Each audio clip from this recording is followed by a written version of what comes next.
Bartholomew Town is brought to you in part by the University of Rhode Island Online, Navigant Credit Union, the Audubon Society of Rhode Island, Newport Film, and Half Street Group. Bartholomew Town. We've certainly been talking about forest fires and forest fire mitigation here in Rhode Island it's been a couple of years, and we think back to really what was the first kind of wake-up call for, I think, a lot of Rhode Islanders as to the risks and realities of what can happen here in the state. In April 2023, we saw two of the largest wildfires in the state's history, one in West Greenwich, the other one in Exeter. We also had one in 2024 that was pretty severe, with really a total of over 42 wildfires occurring in October and November alone of 2024.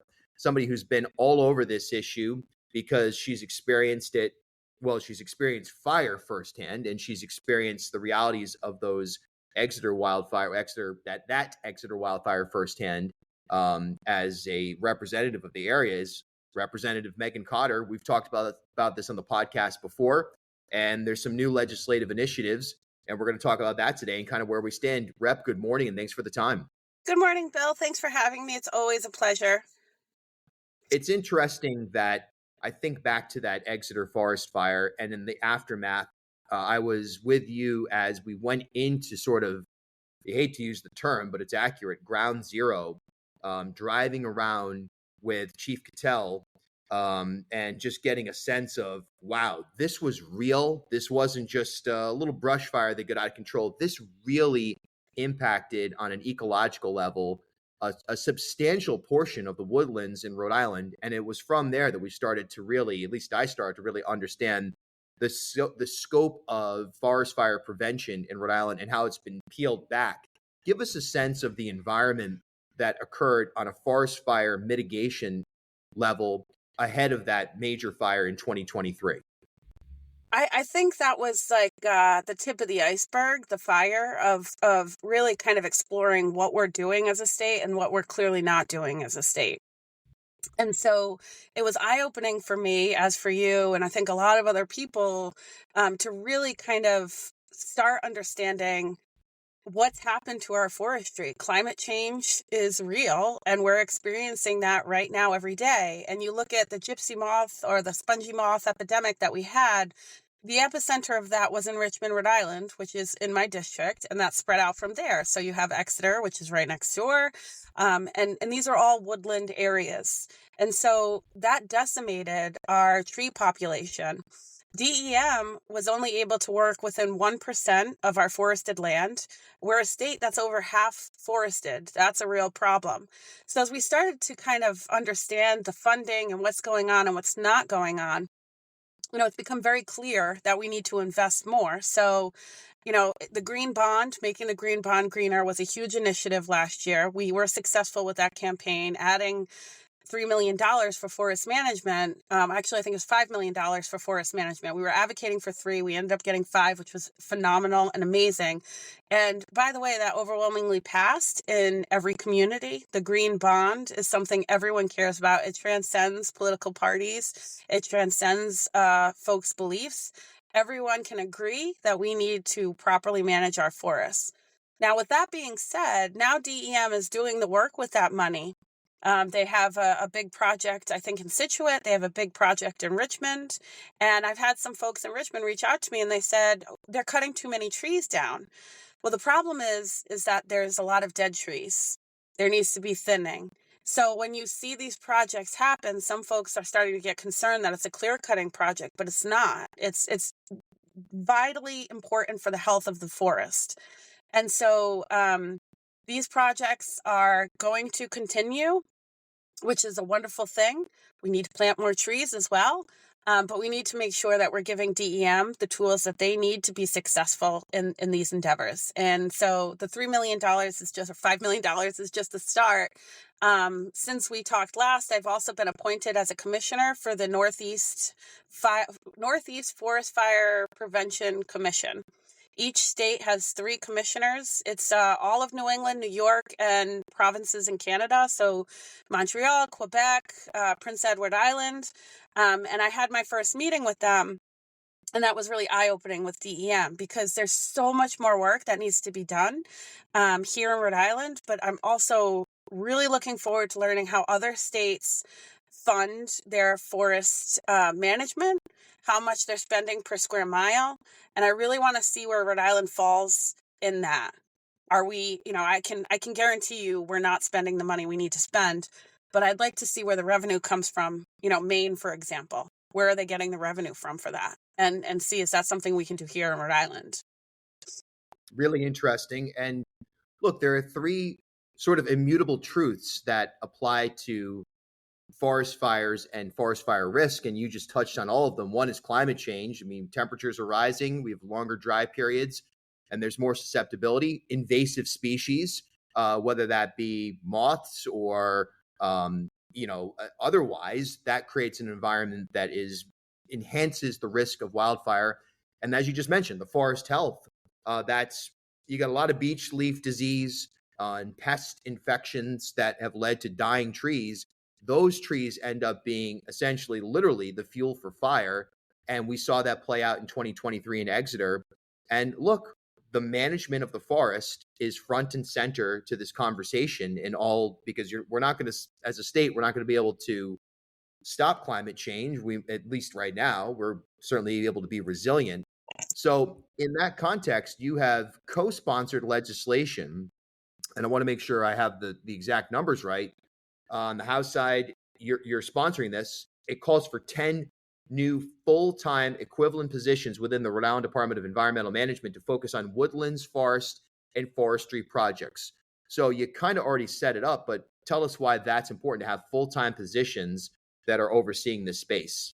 Well, if you look at what DEM was equipped with in the 90s versus what they have now, it is appalling how much the funding for these programs have been gutted. And they've doubled in size. And everyone wants to protect more land. But we have to understand, the more land we're protecting, it needs to be taken care of. It's like buying a bunch of houses and then not doing the maintenance on them. And we have to really understand that this is essential. And so we were lucky to get 2 additional FTEs for the Forestry Division last year. If we get 2 additional FTEs out of this, that'd be fabulous. I would feel like that's a big win. Maybe they need, maybe they decide that they hire someone who can deal with the equipment. But we definitely need to continue to fund these programs. Look, we've got the money. Now we need to spend it. And the other piece that I think is really important for people to understand is just because we've allocated that money does not mean that the forest is going to be healthy overnight, especially if we don't have the right people in the right places. And I'm not saying, the folks that do this work at DEM are phenomenal, but then we need more of them. And we need to allocate more time and money into this. And so, I think it's really important for folks to understand that, yes, we passed the green bond, but that does not mean the work is over. The work is nowhere near being over. There's so much work that needs to be done in the space, not just in this space, but in complete emergency management space for our state. And as you peel back the layers of the onion, you see where there needs to be improvements in our processes. And so that's part of it as well. So I have a few bills to add, volunteers in the state of an emergency. Certain volunteers, they're considered, they get the benefits of a Rhode Island state employee if they should get hurt, because volunteers don't want to come to our state to do the work if they get hurt and no one's going to protect them. So we passed that bill in the House. I'm hoping it passes in the Senate. That's just one piece of the puzzle. There's so many other pieces that we need to plug in. And so my very first meeting, hearing from the folks at DEM, I'm seeing all these holes, in communication with other departments. We have work to do. And just adding additional FTEs to DEM is just the start. Yes, we've trained 46 new wildland firefighters among volunteers and DEM employees, but that is just the beginning. And another major piece of this, again, saw it firsthand on the ground that day when you and I went out on the tour, if you will, of the damage. Look, community and homeowners, there's a role to play there as well. Now, there's an interesting portal There's a couple of different programs. One is Firewise USA, but I would also encourage folks to, I want to make sure I have the website correct here, where people can log on to, yeah, it's Northeast Midwest wildfirerisk.com, about the longest domain name you could ever possibly imagine in your life. Northeast Midwest wildfirerisk.com. And you can actually do a property assessment. The reason this is important is because you may not realize that you are literally creating fuel for fire in the event of a wildfire. Even a small brush fire can quickly accelerate. And this has to do with homeowners and property owners managing literally the dead trees and creating buffer zones on their own property. So in tandem with the legislation that has been passed in the House, that you've introduced here, and everything that's happened with the Green Bond Initiative, the $5 million to kind of stand up our forestry division, the collaborative work you've done with leader Mike Chippendale, all this, what role do homeowners and property owners have to play in managing the overall environment that we operate in when it comes to wildfire risk in Rhode Island? So everyone has to be the steward of their own property, right? So they are responsible for their own property, but there is so much help available. The conservation districts are incredible. Gina, who runs the Southern Conservation District, is phenomenal. There's money available for private landowners, federal money that's not going anywhere. That program will continue to be strong, and folks need to utilize it. I think that's probably one of the things that private landowners don't always know about. If you have multiple acres, there's a lot of assistance available. And most folks, if they're purchasing, acres, 1, 2, 3, 10 acres of land, they love their land. They want to be good stewards of their land. So that means to properly manage it. I've had private landowners reach out and say, yeah, I'm doing my part, but the state's not doing their part. Or I'm doing my part, but my neighbor who abuts my property isn't doing their part. So, it has to come from everywhere, and we need to work collaboratively. And I think most landowners really want to do that, and they want to see the state properly taken care of as well. So it has to come from everywhere if we're going to move forward properly. It's a major issue. There are so many major issues facing the state right now. Environmental issues somehow get categorized, or too often get categorized, into almost like a secondary category. I don't know why that is. That's an anecdotal statement. It just feels like, we focus on, and rightfully so, focus on housing and education, and now hopefully healthcare to a large extent, and beyond. But what's the appetite when you're at the State House, when you're talking to fellow representatives, your colleagues in the Senate, in the executive branch? Is there an appetite to address this problem with sort of a full steam ahead approach? Or does this seem like oh yeah, there was that fire down in Exeter a couple of years ago, that must have been an anomaly, this isn't really that big of a deal? Well, I think there's so many issues right now going on with our state that we're faced with. We're faced with, potential Medicaid cuts. The healthcare crisis is real. So it's hard to get folks to realize this issue. So we have to stay focused on it. I have to stay focused on it and bring that to the forefront of people's minds. And so the other thing, on May 20th, we have Pat McMeekin from DEM coming to the State House to do a 1-hour session with the legislators so folks can fully understand what we're looking at, what's going on, and how that plays a role in the future of our forest health. And so when we look at all of the future issues we have, we cannot forget that climate change is happening, and it needs to be at the forefront, because when the next fire happens, I'm not saying if, I'm saying when, we will see another fire. DEM cannot they can't manage all that land in the short amount of time we're giving them. So whether it's we've passed the dry season now, or we're still kind of in it, but next year, Tail. when is it going to happen? We don't know. I mean, we have to be prepared, and as prepared as we can possibly be.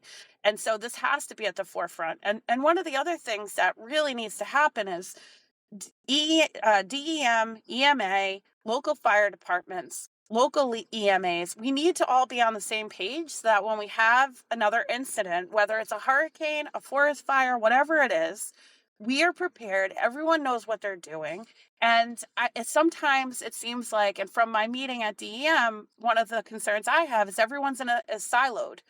And to an extent, you understand that everybody sticks with their own department, but we need to not be siloed, and we need to really focus on what happens in the event of an emergency and how do we pull in local fire departments? How do we pull in, everyone needs to be on the same page. So then that opens all new issues. Is it overtime? How do you get everybody in the same room?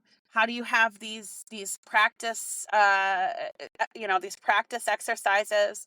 So there's a lot that we need to work out as a state. And then the other piece to it too with the compact is we have to be good neighbors in this commission. And one of the biggest things is mutual aid. If there's a fire in Connecticut, we need to get people to that fire. So how are we paying those people? Is it overtime? That's also part of an issue as well, is we need to make sure that people are compensated, because when we have our next fire, we need people from Massachusetts, Connecticut, Maine. During the Exeter fire, our Exeter Fire Department was so fast, so amazing, but firefighters from Maine came. And that's part of our mutual aid. And we need to be prepared for when we need it. So that means that we need to send people when they need it. And so we need to make sure that we're being good neighbors so that we have the tools when we need to pull them out of the toolbox. So there's a lot of issues. And I think that's a bigger state issue, because we're not just talking about a forest fire. Remember, hurricanes or whatever other natural disaster is going to come our way. With climate change, who knows what could be next? That's the big question, is are we matching the uncertainty about the speed at which climate change is going to continue to impact us, and our response inclusive of mutual aid and inclusive of, let's call it apparatus, equipment, whatever you want to call it.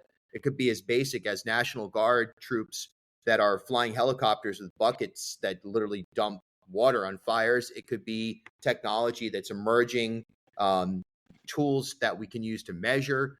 We certainly are developing that on the ocean with Smart Bay. We're getting a much better picture of our ocean floors and how, quite frankly, erosion and tidal changes are going to continue to impact our area. I mean, many people have seen the maps of what Providence would look like in the event of a severe hurricane, and over time, what Providence will look like when it's underwater because of climate change. So it really is about putting all the pieces in place. Last question on this. You've kind of this has become a major issue for you. And for anybody who doesn't know your own personal story, it's not a forest fire story, but it's a fire story. I'm sure there are listeners that aren't familiar with this. If you're open to it and you're comfortable, just share your own journey as a victim of fire. Yeah, I'm very comfortable with it, because it happened, and hopefully other people can hear my experience and be cautious about their batteries in their home. So in 2017, it was a regular day. I think it was like a Wednesday in February. My middle son had the croup. He was much younger than obviously.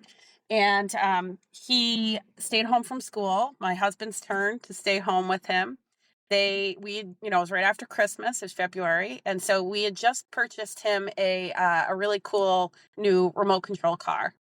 So they threw it out in the snow. My husband made cool ramps, have the car go up and down the ramps. And we had a garage that sat under our house. So it was part of the house. And so he charged all the batteries in there. They played with the car. He put the battery on the charger in the garage. And like most people, we had one side for the car and the other side for camping equipment and beautiful Kindle for a fire. He charged the battery. They went to go watch a movie, and the lithium battery exploded. And by the time the fire department came, it was a total loss. There was nothing recoverable from our house. And so the day of the Exeter fire, it was a Friday. I happened to be home at the time. And so it was like, PTSD for me, smelling the smoke outside. I mean, I was really scared. And I don't want my neighbors to have to experience what we had to experience. I mean, we lost everything. We started from scratch. The things that are sad that you can't replace are your wedding photos. And my dad had died the year before, all of my keepsakes from my father, my wedding dress that, of course, my daughter probably would never want to wear, but in my mind, she would. So it's like, the things that you lose and you can't get that back. So the community came together for my family in a way that I never expected them to. And of course, if that happens, we'll be there doing the same thing for whoever else that happens. But we were very lucky that day. I mean, we could have had a whole street of houses go up in a matter of minutes. And that didn't happen. It didn't happen for a lot of reasons. Our fire department was amazing. Their work was absolutely amazing, but also the wind wasn't blowing the direction towards houses. So there were a lot of things on our side that day. And we've got to make sure that we're ready for the next one, because it's going to happen. It's just a matter of when. It's personal for you. And pardon me, please.